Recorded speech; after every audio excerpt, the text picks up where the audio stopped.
Hello mayam, good morning. I ngasigi breakfast sida leire chow kharaga biscuit ka leire aduga sina hojik ayuki injang ne bako belendri kangsoi toksale aduga sina kangau ne mayam kangau se yamde khoi mi yamdabani na khajik katang ngaure nong tare jali khajan bani na nong tabse kaya udre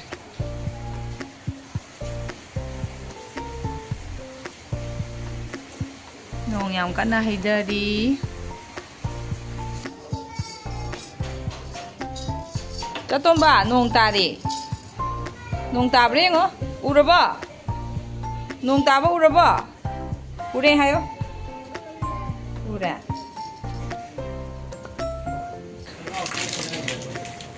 angang khangau che la pu kare ha gi barabra thatat le ha ba yam phuning ya bai kamai tawnia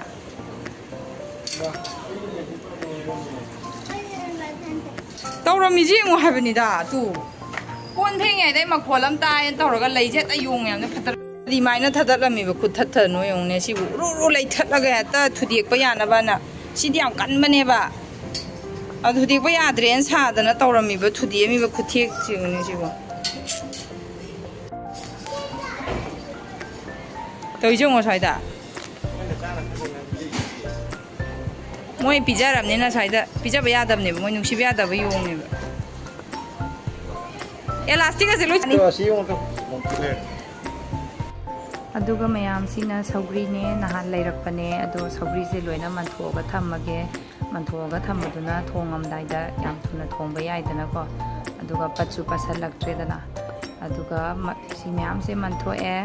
Manthoka loraga mayam nungdang wairomgi ngaihak koithu se na akoi se mafam amda lae aduga achapot order tawre achapot order puthorakpa ngai boina sum sanari icha mayam ga tani moi sinari ja phadari jan Tidu Tidu